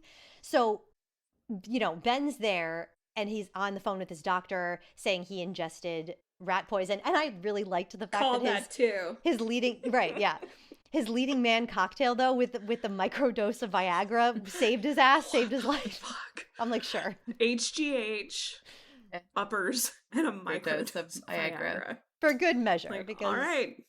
There why you go. not? Yeah. You're up for the show, and then you're up all night now. But ching. But I'll be here all week. Tip your waiters. Try the salmon. All right. So okay. First, Ben thinks that it's Cliff because he's like, wait, cookie poison. You brought the cookies. He's like, no, it wasn't me. It was my mother. I was in charge from the pens from Tiffany's. And then but like, damn it, Cliff. Yeah. Went over his head. He just threw his mom under the bus. Yeah, right. He had no idea. He's not too smart. No. He's really not. Well, I mean, I guess I wouldn't have been either. I mean, because he didn't know what... Well, yeah, actually, he did just say rat poison. So, yeah, that was kind of stupid. Cliff. That was dumb. It's like, take a second. Like, think about the information you just received. And maybe don't say, oh, yeah, those poison cookies that my mom brought. Yeah. Yeah, like, that's that true. was for my mom. That's true. Yep. Yeah, because one fucking schmackery is all he ate. It's all that was in his system. That was funny. Poor Ben. So she tried to murder me. Fuck her balls.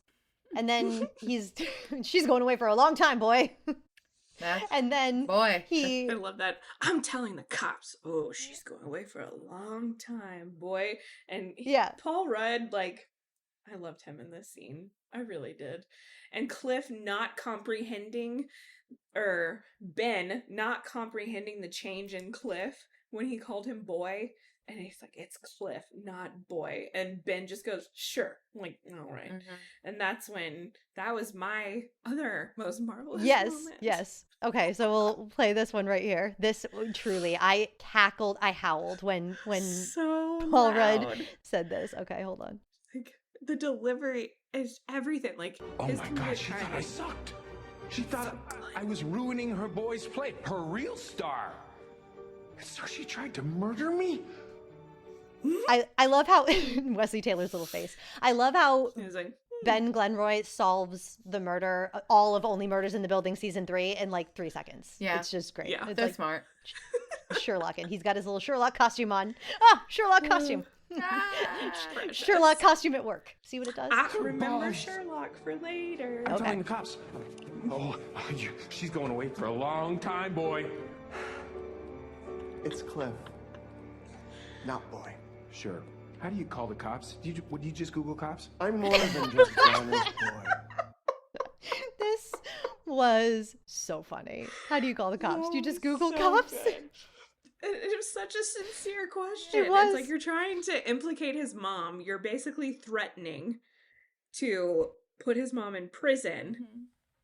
And, you know, casually, how do you call the cops? Like, come on, you tell me. Like, this'll work. Oh, yeah. This is when... So, let me know when you want me to talk about Donna and possible charges. Oh, 'Cause yeah. at this Go point, for it. Why not? This is when I started going a little crazy with it, because I read a review that popped up on my Facebook. I think somebody shared it in one of the groups. And this person was writing about how obviously, like, Cliff was going to get worked up because his mom was about to go away for life and be charged with attempted murder and blah, blah, blah. Like, Ben is threatening to send his mom away for life. And I was like, not really. Because he did say a very long time, which is possible. But here's the thing. Like, with TV shows in particular, they like to use attempted murder. Like, that is thrown out all the time. And it's one of the things we had to combat a lot in jury selection in criminal cases as prosecutors. Because if you are charged with an attempted crime, it is an essential element of that crime that you have to prove beyond a reasonable doubt that you did that act specifically intending to cause them to die. So you have to intend to murder to be charged with attempted murder. Right. You're trying to murder, that's your specific intent, is you're trying to cause the death of this person and they just happen to survive. Donna, there's all sorts of evidence that Donna only intended to make him sick. So, different states have different things. In Texas, she'd probably be charged with aggravated assault with a deadly weapon, which would be the rat poisoning. And then it caused him serious bodily injury because, you know, all this internal damage, yada, yada, yada. But you can't charge her with attempted murder in any state. That is not going to stick, because any attempt crimes or inchoate crimes, you have to have specific intent. Right. Other examples, just to give you an idea of this type of crime, would be burglary. In most states, you have to, one, unlawfully enter, and then either intend to commit theft or intend to commit some sort of specific felony. If you don't have the intent to do either of those things, then you have your criminal trespass charges, which are less serious charges, as misdemeanors. And conspiracy, that's another one. You have to have a very specific intent to carry out a conspiracy. So unfortunately, my lawyer brain took me out of it, because I was like, you know what, she wouldn't even be charged. She's never, like, she's a famous producer. She has a shit ton of money, probably. She has stage 4 cancer. They might give her a little probation. And what does she care? Because she's dying. Right. So all of Cliff's, like, panic, like, his anger. Yeah. Sure. Like, he's threatening his mom, talking about his mom. But I was like, he didn't need to kill him. Like, that wouldn't have been the end of the world if they would have just communicated with each other. Right. Well, and as we see, though, Cliff doesn't think things through at all. No. Like you were saying, don't He's maybe a mention moron. your mom brought the cookies. Yeah, he's a bit of a moron, which we all called that. That's why we were saying on our last episode that definitely the person who was responsible for we thought the poisoning, we were like, no, that's Cliff, the person who's stupid, that he would grab some rat poison and sprinkle it on a cookie. Yeah. But Donna we were knows. close. Donna was like, well, I just want to make him sick. Just going to use a little bit. Don't think this is going to be enough. So I don't know what, it just sat funny with me that this murder, like, this act, whether it's a quote unquote crime of passion or not, is a whole other thing to lessen Cliff's culpability. But he killed Ben over something that really wouldn't have been huge. Like, would it have been reputation destroying? Probably. Like, that would have been a bad look. You try to kill your star. But, you know, what's really bad is now they're both going to prison.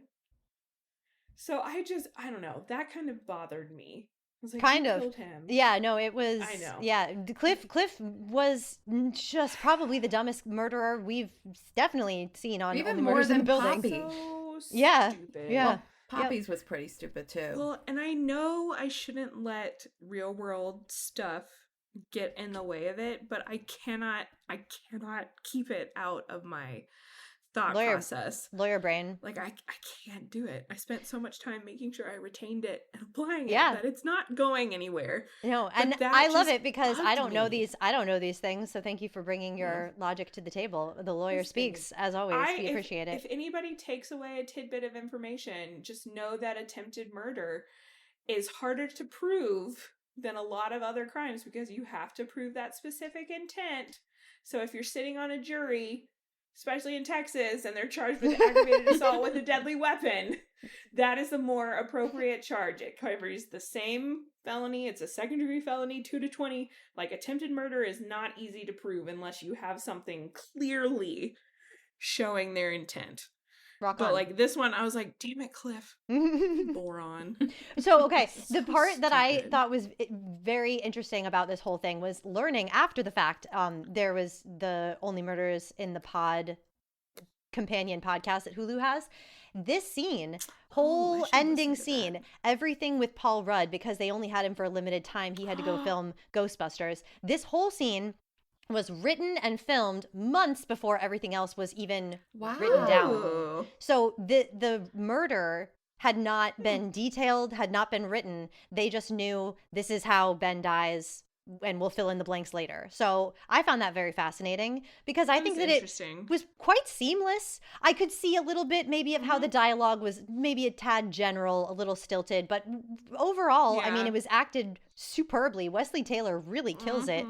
And so the part where did do a good job. Yeah, the part where Cliff says, "I'm my own person with my own thoughts and ideas," I'm like screaming, the person you need to be angry at is Donna. There's like so much family just not healthy relationship happening here. Obviously they're making out and that is just fucked up, but like he's protecting this woman who has been quite horrible to him the whole season, saying like, your ideas, what do we say about your taste? It's bad. Right? Like, stop stress dancing. You're bothering me. And he was talking about his being a little kid in the attic, hiding up there with his Twizzlers. I mean, it's so sad. I just felt she was quite very negative. Yeah, towards I him. was a little bit. I was a little bewildered by how bad I actually really did feel for Cliff, because I was quite sympathetic to him. But watch this moment with Wesley Taylor when he confesses to killing Ben. It was quite fabulous. No matter what you're dead. What's going on? She keeps the goddamn house in order. Oh, Meryl Streep killing I'm gonna get those kids. Then you'll have to go through me. Loving this. I can't Loving let it. my mom take the fall. I did this. I killed Ben. No. Oh, I killed Ben. I killed. No, don't. I will jump. Don't. I'm sorry, Meryl. We can't. We'll be copywritten. But that part. Very Wait. dramatic. Let me continue to play this, because this moment when Meryl Streep leans on the railing like this. Watch her beauty. Look at this. Oh, just. I know. I'd give my life completely. Like when she does that, just fucking, just a pro. Like, oh, she's such a legend. Oh, good. Loved it so much. Charles about to run like a. Charles is running. Charles is running like a Nova Scotian constable. But yeah, when Cliff did that thing, the way Wesley Taylor was like, "I killed Ben." No, I killed Ben. Like, oh, chills. Bravo, Wesley Taylor. Solid. Because Solid. he didn't really, the brain's a powerful thing. He didn't want to think about that and how he caused the death of another human being, and you can see it all kind of crashing down on him in that moment. And I think one more thing with that scene with them in the elevator, I think Erica, we were talking about this before we actually started podcasting. We were doing the bad podcasting before podcasting and talking about a scene. But when he calls Cliff boy and Cliff correct, like it's Cliff not boy, that calls back to the first episode of this season, when Ben is back from the dead at the after party and he's going to Donna and Cliff and he says, you know, my beloved producer, you and your boy. That's where he lit that fire right there. Like that's where it started it. Like Cliff was already kind of pissed at him and he's like, it's Cliff, and Ben says, I know, like poking him. And not even 5 minutes later, it seems like Ben's gone on that phone call and his 30-minute call. Cliff ends up, and then Cliff sees him and it's just like, well, yeah, he's still pissed. That was not good. Yeah. Oh, there was one thing that I and I don't remember if this was ever said, but it was like we got to hear the entire song of the altercation between the nanny and the constable, and the constable admits he's the father. I'm like, oh my god, yes, that was a fun reveal. Yeah, I'm like, what was that? That's the only twist that I wasn't expecting. Yeah, I'm not just the killer. It made me wonder if we were gonna have another daddy twist. Right, so he was like, I'm not just the killer, I'm the father. And then the nanny, Loretta, just goes, fuck. Oh, fuck. I was like, I loved that moment. But a lovely example of telling us and not showing. Yes. Yeah, right. Exactly. It was so good. Ty had no importance at all to this series. Neither did Bobo. And that motherfucker didn't have his hanky. None whatsoever. Yeah. None Bobo whatsoever. was just weird. Bobo was weird. That's all. Yeah. What did he say? He had a one-armed mom or one-legged One mom? foot. One of those. There you go. Yeah. Yeah. So all I have to say about this, though, is that Meryl Streep and Paul Rudd singing on that balcony was making my dreams come true. It was fucking phenomenal. Chills. Truly. Just in the interest of time, I won't like go through and try to find the clip and play it, but I did not know that I wanted to see Paul Rudd singing and dancing so much. I mean, I gotta say, I'm shocked to say that I really quite enjoy Paul Rudd. I'm definitely planning to watch more of his films. Yeah, I really am. That one person that left us a super negative review because we talked about Paul Rudd. They should come back. I think there was more than one. There were two. I think there was one in the very beginning that was just like, yeah, Jade goes on and on about her hatred for Paul Rudd, and I think I might have gone on and on longer in my gushing over Paul Rudd and the cookie scene. That might have actually been longer. That's true. I wonder. Oh, that's so funny. But okay, so we're at the clinching moment. Cliff is dangling through the trapdoor above the stage, and we see. Well, I loved that Cliff pushing Ben down the elevator was perfectly mirrored on the stage with the nanny pushing the detective off the balcony. So the nanny exquisite kills the nanny kills the detective to protect the children because the detective killed the mother and is the triplets' father and is about to frame the triplets. So the nanny's like, for the sake of a child, she's doing her thing. I think that this was my most marvelous moment, was when we finally see Ben die. I was like thinking to myself, oh, this could be the most marvelous moment. This could be the most marvelous moment. All of these funny moments and the Howard stuff was so great. That I gotta say though, most marvelous thing is finally getting to see Ben go down that fucking elevator shaft. Lord knows we've been wanting it long enough. And hear that real drop.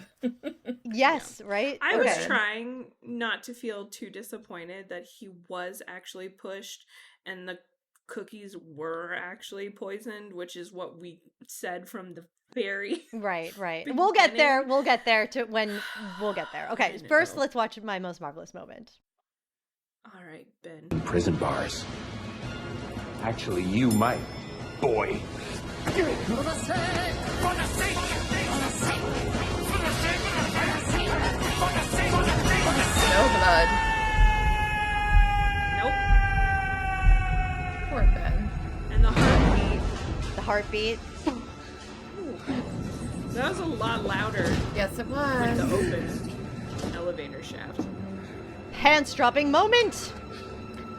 Did he like? So did they not have surveillance cameras in Yeah, that I fucking know. building? They got the worst like. And then Martin investigators Short just ever. hits the deck. Look at this.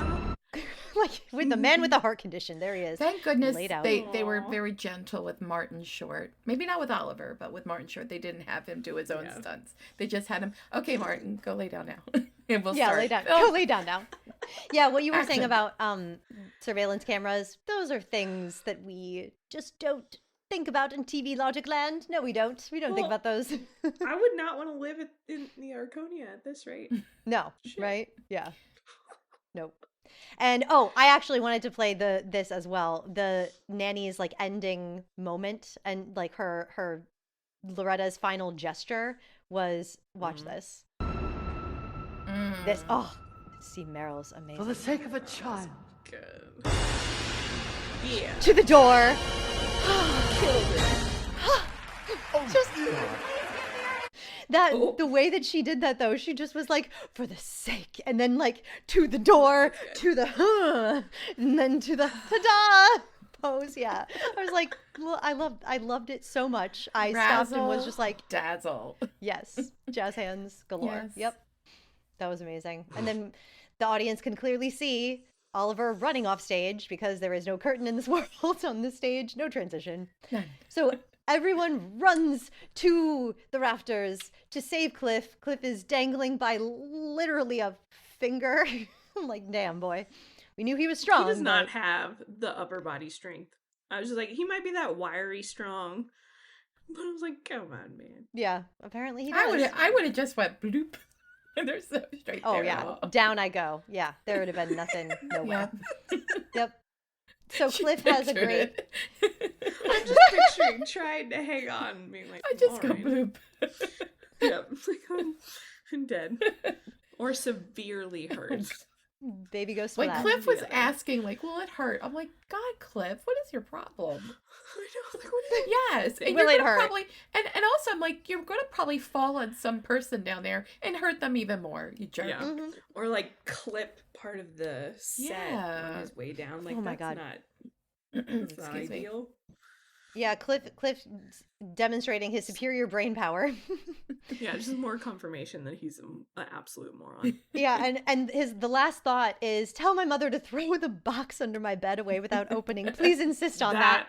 was It funny. was funny. What is in that? What is in that box? A lot. Well, we probably know what's in that box. Yeah, I can. Yeah. I Well, can what? What do you imagine. think it is? Because I don't know. I mean, is it like? A fleshlight, lube, and porn or something? Yeah, Like, I that I is- was wondering- like, that is what is in that box.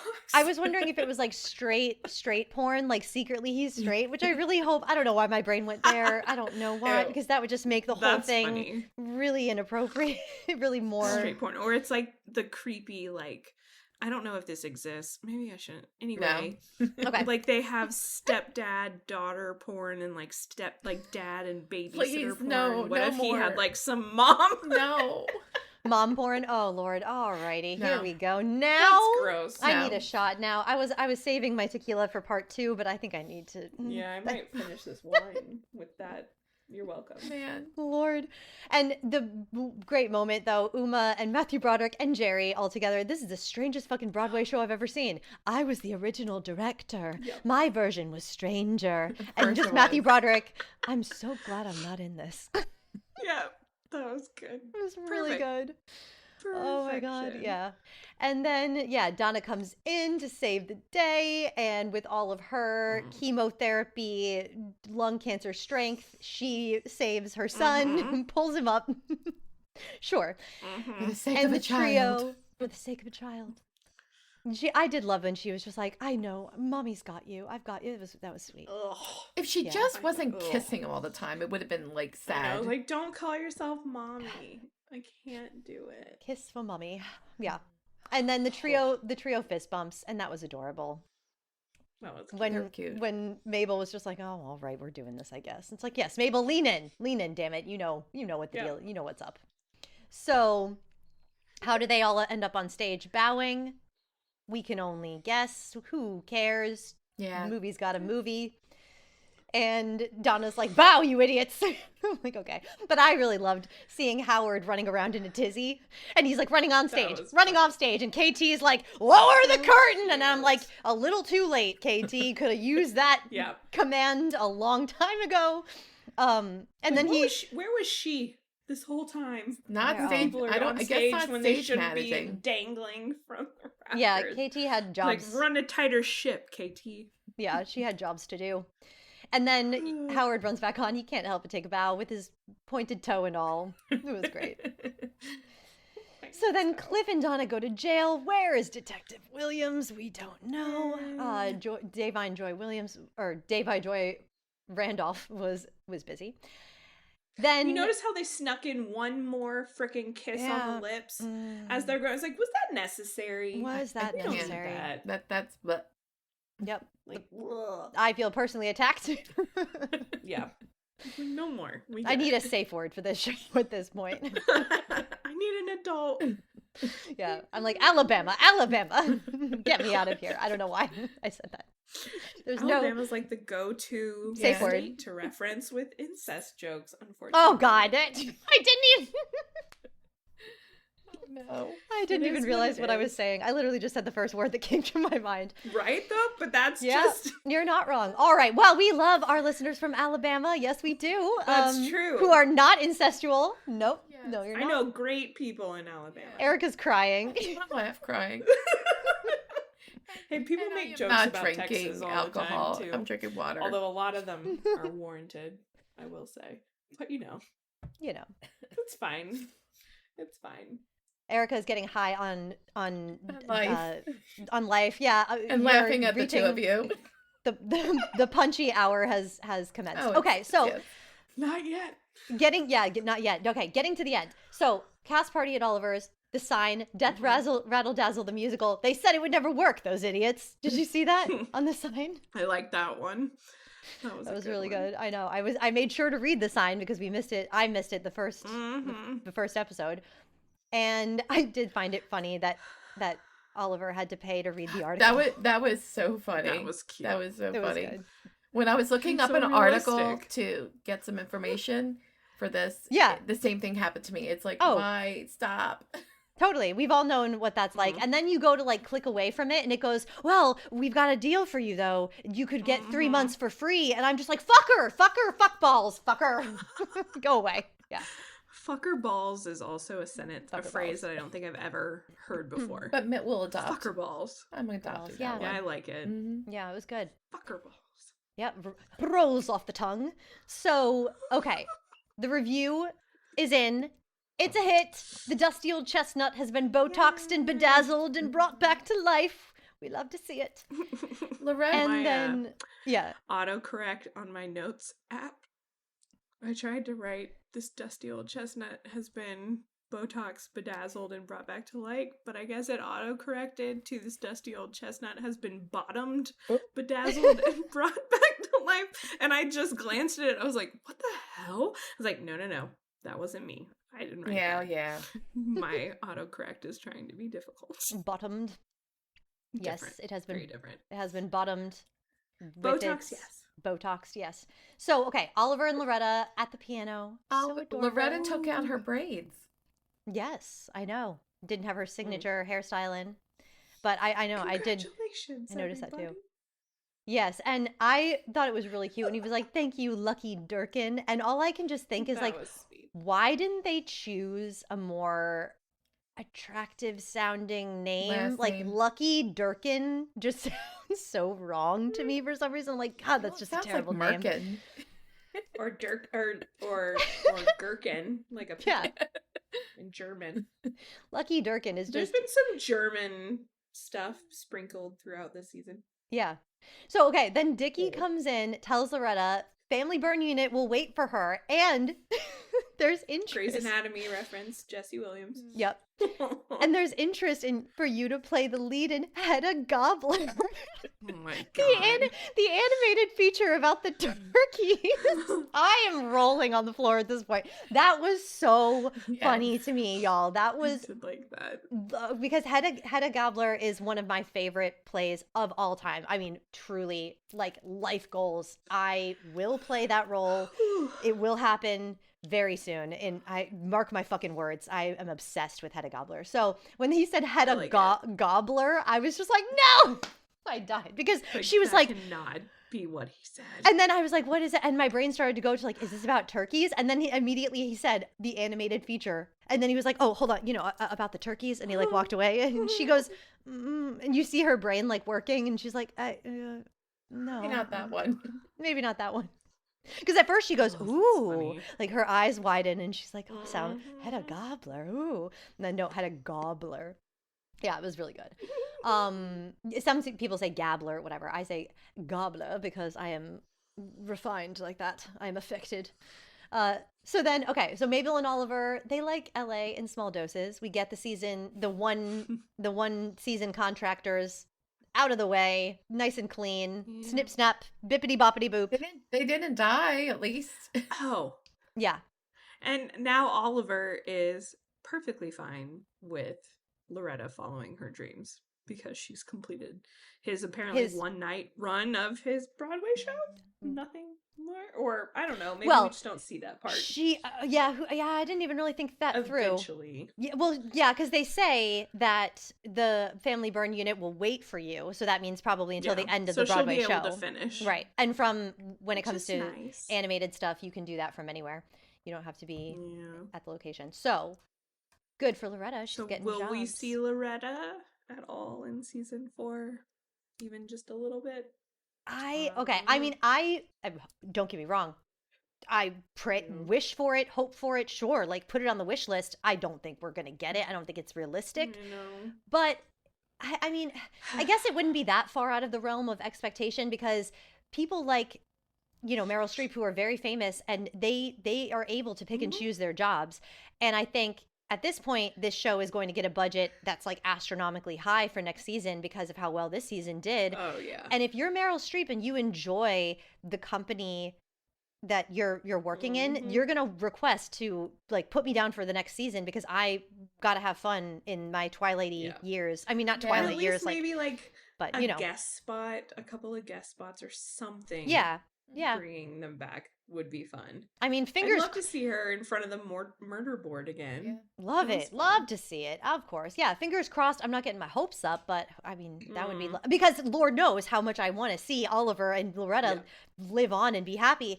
I've heard some people say, "Ooh, maybe Only Murders is going to LA." What do you guys think of that? I mentioned a lot of LA and California.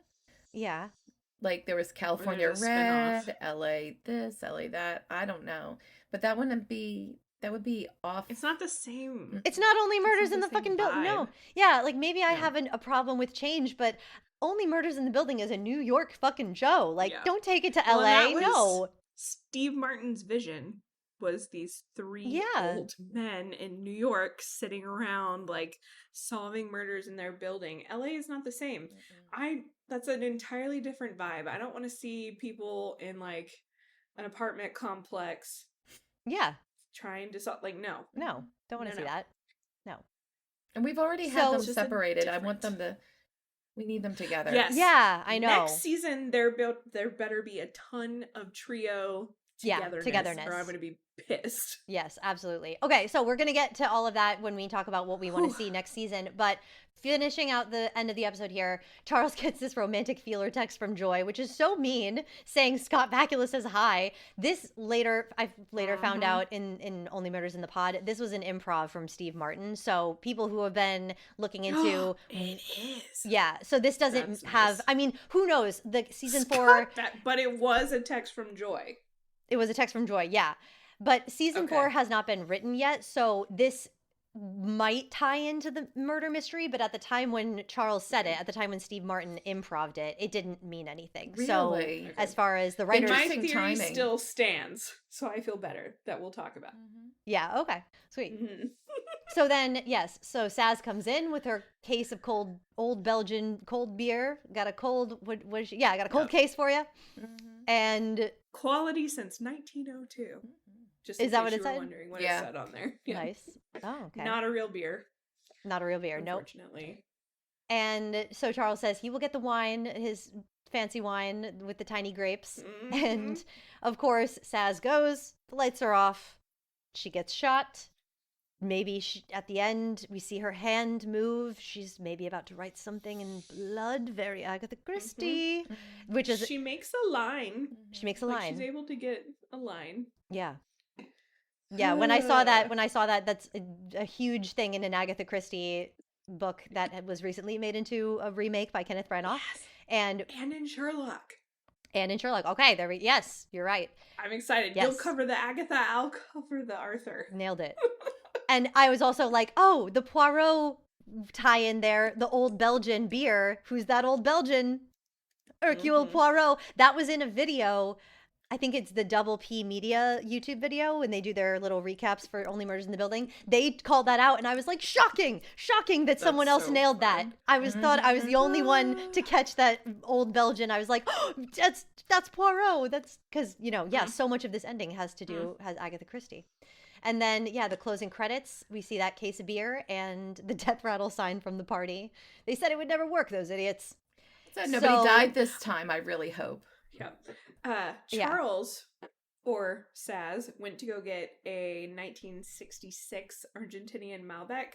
I am drinking an Argentinian Malbec. Get out! Argentinian. You can tell I've had some Argentinian Malbec. It is not anywhere near as fancy as the wine Charles had. Tiny that grapes. Made me really happy. He's got good taste in wine. Mm-hmm. Of course, shocking no one. All right, so without further ado, let's get into the review of our hot takes, the hottest of the hot takes of what we thought of season 3. And yes, okay, so part 2, that will be on YouTube. I don't know if I will get around to editing the podcast version of our part 2 with the FeedCRACK. Eat me, Seymour. Nom nom. Feed me, Seymour. That was feed it. me. And the hot takes about our season review. So yes, head over to YouTube. All the links for that will be in the description. And oh boy, did we get some amazing fucking FeedCRACK. I read some of it. I got very high. Yay. I had to calm down. Oh, look at me. Oh, getting all hot. I'm going to go cool off at the fish store. Woo! So, all right, without further ado, let's go. We'll see you over there. Part 2. Love you. Bye.